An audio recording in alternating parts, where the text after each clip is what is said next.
LoreWarrior Aerotech, SHV-O, Shiva. Overview.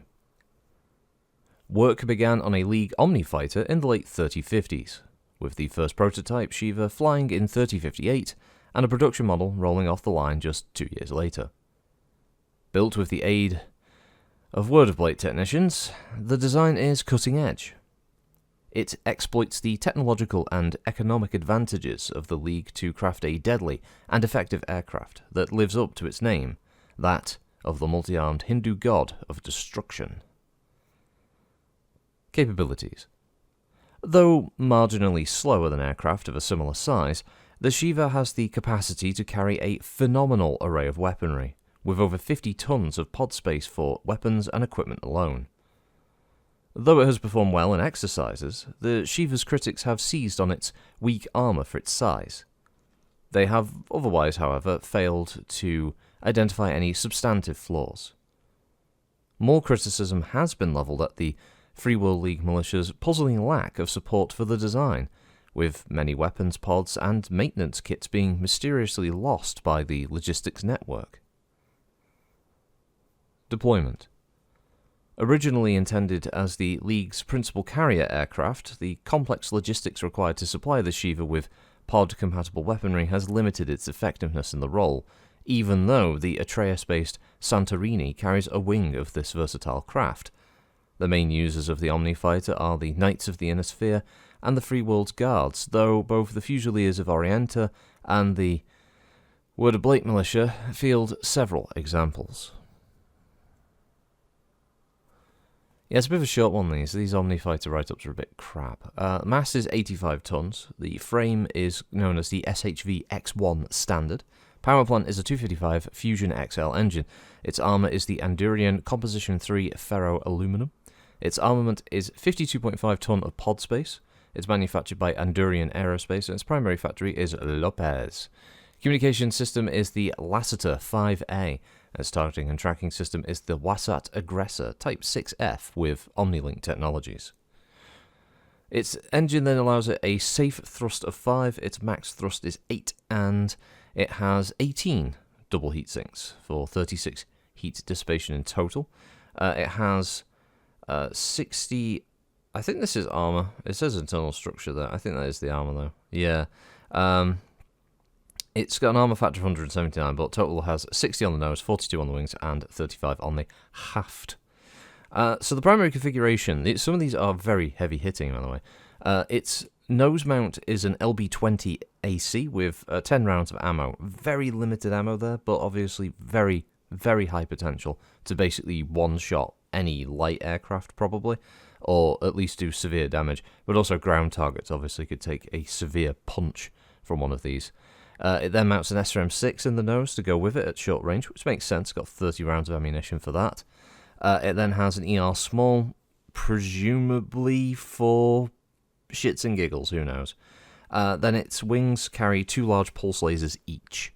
So, even when it runs out of ammo, it can still do a decent amount of damage in its primary configuration. Probably not the most, but against any badly damaged ground target, assault mech, heavy mech, something like that, an LB-20 SRM-6 combo at short range, that's really going to ruin its day.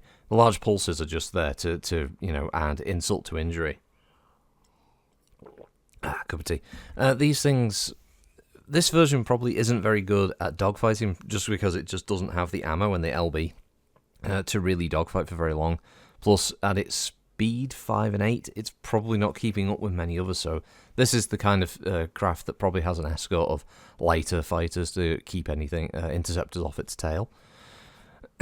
Now, alternate configuration A is a little different in its role, but still no less powerful. It has an LRM-10 with Artemis and a single ton of ammunition for 24 shots in the nose. It then has an ER small laser in the nose again. Meanwhile, its right wing has an ER large laser and a Gauss rifle, and so does the left wing. So this is something that can do a much higher alpha strike with twin Gauss and a pair of ER large lasers, and the LRM, obviously built entirely for long-range engagement. This one is the thing that is going to probably be a good harasser against larger ground targets, but also probably very good at engaging other aircraft. and even smaller dropships, that kind of thing, being able to do a pretty sizable amount of damage. Since it's got 16 rounds for each Gauss rifle, it's a decent number of turns where it can engage, and its armor can help it survive a few return shots, so it's not too bad. Alternate configuration B, from what I can tell from this one, I think is just pure fire support against things like ground vehicles, or probably for anti-fighter engagement, as it's 2 LRM-20s with Artemis in each wing, and 24 rounds of ammunition split between both launchers in each wing. So it's got 12 shots for each launcher in total. So yeah, I think this is one that's definitely built around the idea of being able to support squadrons engaging other Aerotech assets, or being able to strike things like helicopters or other VTOLs, or, as I said, ground emplacements or light armored vehicles, hovercraft, that kind of thing, especially with the Artemis being able to guarantee more of its missiles at striking.